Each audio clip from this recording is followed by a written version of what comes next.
Welcome to this training video to learn more about how the Department of Education will be tracking student attendance through information provided in the i4see system. We'll walk through introductions so you'll get an idea of the team that's been working on this project. We'll spend most of the focus on helping you understand how you enter school calendar information in i4see and how that's used to calculate ADM. We'll then provide a live demo so you'll have a second chance to see how it works. And finally, talk through the next steps of what you should be doing. There's been a tremendous amount of work done behind the scenes to make this effective and make this happen. So many thanks to all the folks at the Department of Education who worked extremely hard over the past month or so getting this system up and running for all the school districts. The primary focus and need for this information is to calculate ADM, average daily membership. ADM can be thought of similar to what you might think of as FTEs for staff at a school. An FTE may indicate whether a teacher or staff is working part-time or full-time. ADM is similar, but for students. So it thinks about the students in your school and what percentage of the year were they enrolled in your school. Traditionally, we've calculated ADM based on days, or actually half days. And so in the example in the upper right corner here, we've got a student named Sam who might have been enrolled at the beginning of the year, but left January 15th to move out of state. We have to calculate what portion of the year was Sam enrolled in the school. And so if the school, for example, we know is open 360 half days, and that's information used to provide through i4see, and we know Sam had started on the first day and left on January 15th, we can calculate that Sam was enrolled for 182 days, half days, during that year. And so by dividing 182 over 360, which equals 0.51, we calculate that Sam's ADM is 0.51. So Sam was enrolled in school just over half the year. This is used for many factors for the state and the Department of Education. It's used to determine how much funding schools receive. It's used to determine whether the school should be held accountable for how Sam's performed academically, and for other reasons as well, and when you're calculating Title I enrollment or many other factors for the school. So it's very important that this information is accurate. State law has allowed schools not only to track students based on the number of days or half days they're enrolled, but also the number of hours of instruction they receive. So one of the main changes you'll see through this system is that you now can identify the number of hours of instruction for students as opposed to the number of half days or days they're enrolled. So in the similar case for Sam, we might identify that a given school is open 180 hours of instruction over the course of the year. Again, that would be from the first day of school to the last day of school. In the same example where Sam left to move to another state on January 15th, we might calculate based on when Sam started school, so when Sam left on the 15th, that Sam received 546 hours of instruction. And as such, we calculate the ADM in a very similar way. We take 546 hours that Sam was enrolled in the school for instruction, we divide it by 1,080, and we once again get to the same 0.51 ADM. So two ways to calculate ADM, one based on half days, the other based on hours. The way the department is calculating this is going to change. It used to be that you would give us the information in your EOI, your end of year submission, and you would tell us what day the student enrolled in school, what day the student exited school, and you also provided the half days of attendance and the half days of absences. We used those half days of attendance and absences to calculate the number of days the student was enrolled in your school. It's important to point out that regardless of whether a student is in attendance or a student is absent, you're still getting credit for that student during that period of time. So even if a student was absent for 3 or 4 days during a period, that still counts as enrollment. The same thing is true for instruction. Even if they miss a day, they're still counted as being enrolled in your school for instruction during that period of time. Of course, there are laws that deal with truancy and extended absences, but that's not the point of the video today. We're going to be moving to a new format for determining ADM that really just calculates the ADM based on a calendar that you've provided to us. And you've done a calendar for days in the past, so it shouldn't be that much different than what you're used to. But we're going to calculate ADM using that calendar and the entry date and exit date that you provide for us for the students. The half days in session, half days absence, we're going to use that for absenteeism, but we won't be using that to calculate ADM any longer, which hopefully should be a nice improvement for you. So again, just to make it clear, the way we might be doing this is if the school started on 8/31/2004, and I'm going to go back in time just to give an example, and ended on June 7th, 2005, you're going to tell us, and again, you've done this in the past, at least at the days level, of all the different events that you're having throughout the year. So you might tell us that there's a vacation day for this period of time, that there's no school on Columbus Day, there's a winter recess, there's an early PD release day. And as long as you tell us what days those are throughout the year, then we'll know if a student entered on 8/31 and they exited on 1/15, we'll be able to determine that he or she was in school, in this example in 2004, for 168 half days. And we'll be able to do a similar thing in hours, and you'll see how that works in a little while. But the system basically counts the number of days the student was enrolled. And so for this example, we know that the student and the school was opened on August 30th. So we know that that's a day of school. And in yellow in this example indicates that there was an open day of school. And we know that then going through, and in September, the 1st, 2nd, 3rd, they were all open. And we know that because you told us that you were closed for Labor Day, that there was no school, and that's why it's showing in white here in September. And then we know that there was school because you told us again that it opened on August 31st, and there were no events, other events the first week. There were no events the second week. So all these yellow items or yellow boxes are days that the school was open. You might have told us that on October, I believe it's 6th there, that there was an early release day, so there's only half a day. And we know that you might have told us on October 12th, it looks like there, that it might have been, I believe that's probably Columbus Day, so there was no school. And so basically we're just counting all the yellow boxes and all the half-day boxes to determine the number of days in session for that student between opening school on August 30th and when the student left on January 15th. So again, we can calculate the ADM simply by knowing when the start date and the end date was for that student.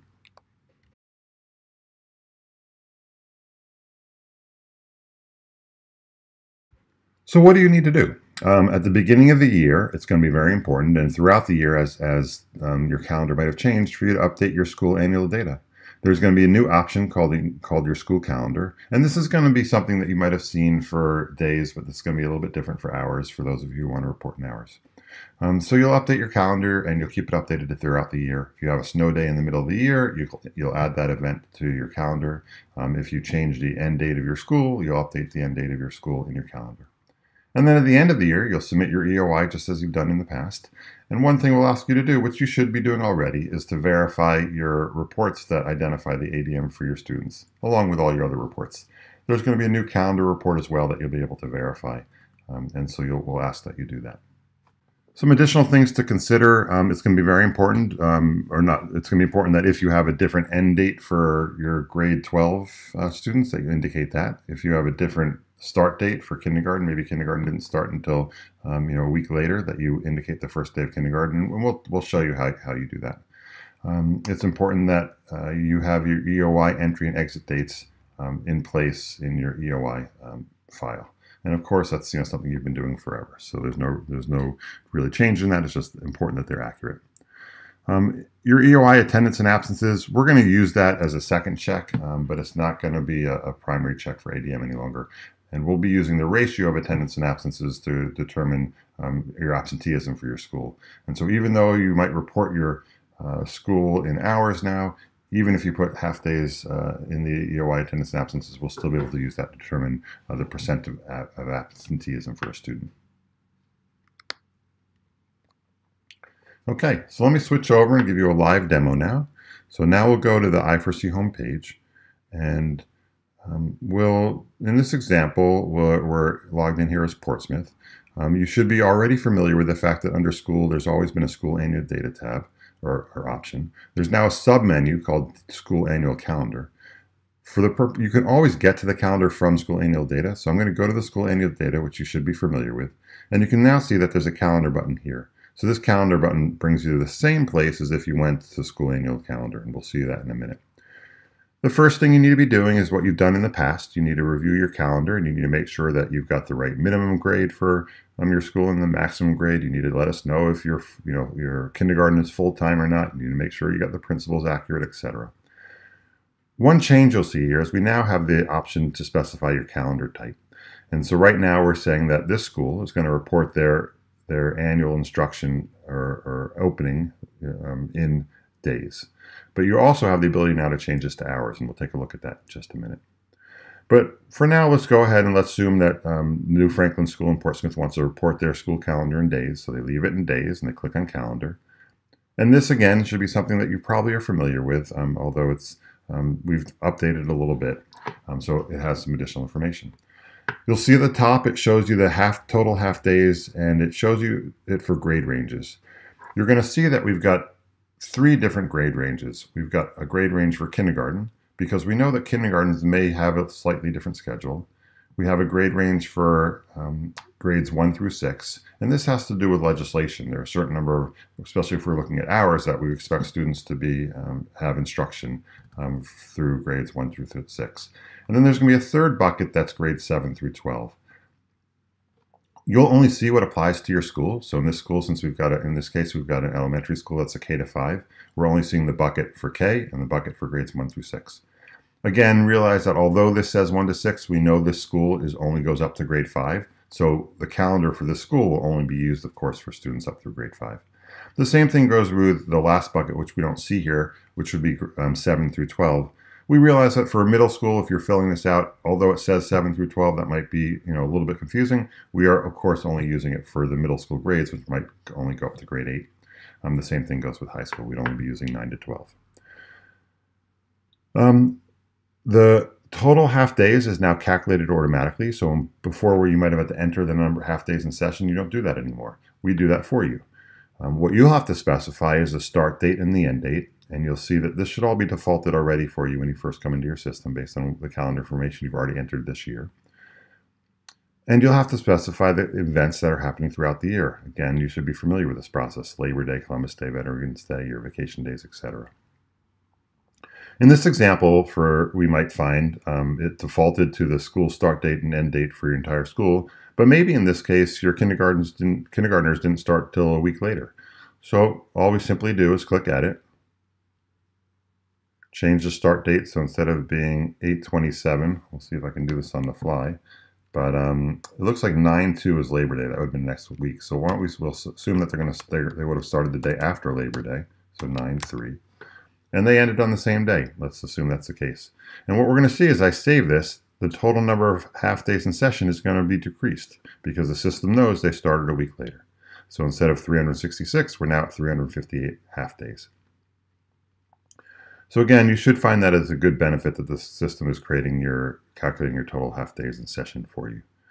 Similarly with your events, maybe we had another snow day, so it looks like there's already a snow day put in here for 12/3, but let's assume we had another snow day.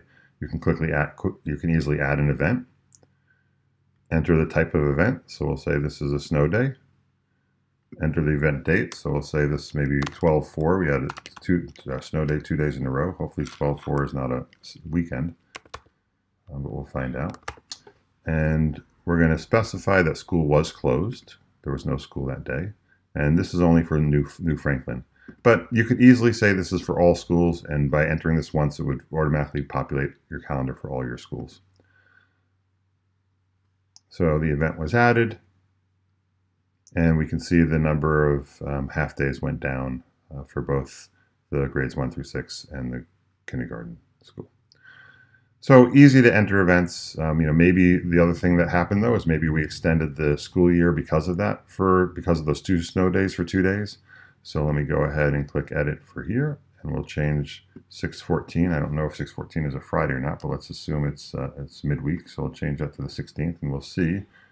We'll see if the kindergartners, that's what we're looking at, is the kindergartner range, should change from 356, and it should theoretically go up 4 half days, and it did.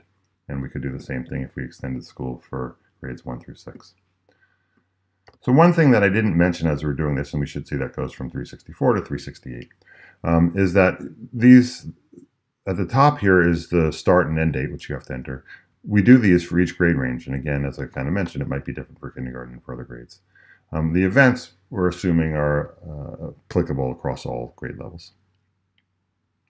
So that's basically what you need to do. There's a button here that lets you go back to the school annual data table. So if you click school annual data, that brings us back to the table. You might have seen next to it was actually a school selection list, so I could have switched schools right there. But what I want to do now is say, you know what, New Franklin actually isn't reporting in kindergarten in days. We're going to report in hours. Maybe we're going to do that for all our calendars, but we'll start with New Franklin. So now I'm going to switch to the calendar from, oops, I didn't mean to do that. I meant to edit this record, and so I'm going to edit New Franklin and say instead of doing hours, we're doing days. Instead of doing days, we're doing hours. And I'm going to go ahead and save that. And now it's specifying hours. And now we're going to see if we go back to the calendar, it's going to look slightly different. Now what we see is the same start and end dates that we had, but we now have hours per day throughout the week. And the same thing goes for kindergarten and for grades 1 through 6. You'll see the events now, for each event, actually has the number of hours of instruction during those events. Because all these events were events that the school was closed, you'll see that the hours of instruction show 0. But we might have something like a PD day or an early release day where there's 2 hours of instruction or 3 hours of instruction. And I'll show you how we can add that. The first thing you want to do is make sure that the hours of instruction is correct each day of the week. Maybe, I doubt this is the case, but maybe your kindergartners come in an hour later every day than the rest of the students. And so in that case, maybe they're actually only in school for 4.25 hours per day. Again, probably not the case, or we'll actually say 4.75. Maybe they come in half an hour later. So I'm going to paste that through the entire week.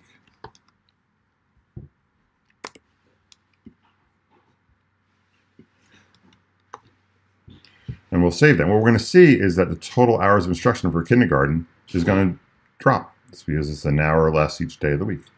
And so instead of 955 hours, there's actually 864 hours. So, again, as we described before, and I should have mentioned this when we first came to the screen, the system will automatically calculate the hours based on the number of hours you tell us students are instructed each day, and the events throughout the year that we have to kind of basically subtract from this range of time. It's important to mention that this is hours of instruction. So even though your school might be open for 6 hours or 7 hours during the day from when the students get there, the beginning of the day to the end of the day, this should only include the instructional hours. So for example, lunch is not included as hours of instruction. Again, as I mentioned earlier, similar to the day, when you're reporting days, you can add events. Let's go ahead for this example and add a professional development event. And so maybe there was an early release because we do a PD day during the morning. Maybe this happened on, let's say this happened on 10/16,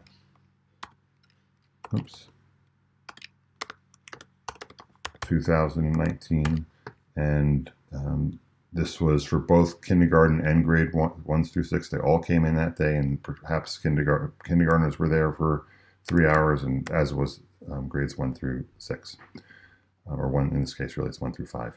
We want to say that the school is not closed because it was open for those 3 hours. And we can put in here, PD early release. We indicate that, again, we could indicate this is all the elementary schools. Maybe this is an elementary school thing, or in this case, I'm just going to do it for New Franklin. We insert the event. And what we're going to see actually is that 864.25 that we just saw, that just went down. Because now we're saying on 10/16, which normally would have been, I'm not so sure what day of the week it was, but assuming it was a Tuesday, it might have been 4.75 hours for kindergartners and 5.25 hours for grades 1 through 5.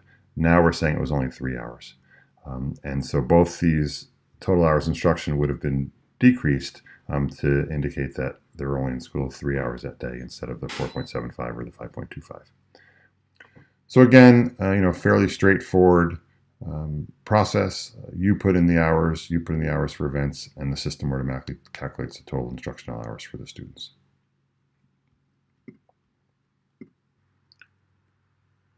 The next thing that I want to point out is that you can actually also add different number of hours for a range of time. So perhaps your number of hours of instruction changed as of the COVID-19 pandemic came into impact. And maybe you changed at that point in March where on Wednesdays you didn't offer instruction, or the instruction was a different number of hours. And so what you could do is you can add a new hour range, and we can basically say from the beginning of this impact, say it was 3/15/2020, until the end of the year, which was 6/14/2020. For kindergarten, we no longer were doing 4.75 every day. Maybe we were only doing 4 hours on Monday and Tuesday. And on Wednesdays, we had given the kids a day off, and we did 4 hours on Thursday and Friday. And we're just doing that for New Franklin. And again, what we're going to see is this 862 hours is going to decrease. And actually, why don't we say on Wednesdays, maybe the kids had 2 hours of instruction. So we insert this item. And I needed to mention that this was for New Franklin. I forgot to select the school. And now we see that the total number of hours went down to 794. We now see for kindergarten that there's 2 records. It started in 827, and this was the instructional hours. Then beginning on 3/15, we changed the number of instructional hours. We can see in grades 1 through 6, this is the number of instructional hours. And we could do the same thing for grades 1 through 6 if those changed as well. The last thing, and that's basically what we're asking you to do. We're asking you to put in the start and stop dates and the number of hours if you want to report by hours. We want to make sure that you enter all the events and any early release days and how many hours of instruction happened during those early release days. And that's it. The system will automatically be able to calculate your ADM for your students based on when they first started and when they exited your school. One more thing to point out, there is instructions for updating your school annual calendar here on the website as well. So if you click on that, just for an interest of time, I'm just going to pop it right up. But there is this help document here, and we definitely encourage you to take a look at this help document as well. So the last thing I want to do is just come back to the PowerPoint and come up with a couple of other additional items so you'll know what to do next. So next steps, as we talked earlier, you want to review and correct as needed your school calendar. You want to go ahead and submit your EOIs as you typically do, and then you need to verify your reports as you typically do. There'll be a new calendar report, and there'll be a separate short webinar that'll talk you through that if you have any questions. But it's a simple, straightforward additional report. Again, as you think a little bit more detail about what it means for all schools, we want you to go to the school annual data. We want to verify the information for each school, just as you've done in the past. We want you to update your calendar type, so if you need a report by hours, you change it to hours.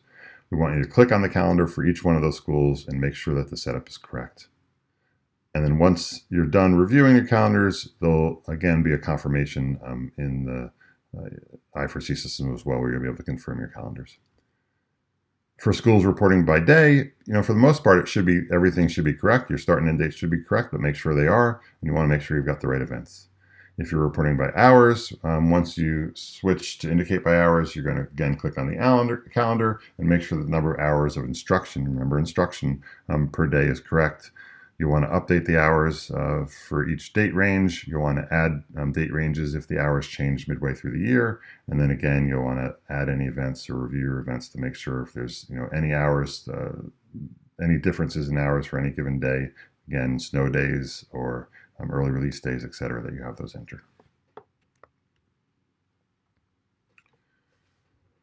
Finally, when you do enter your end of year submissions, you'll want to make sure that you review the reports and pay close attention this year to make sure that the ADM looks as you would expect it, the ADM for each student.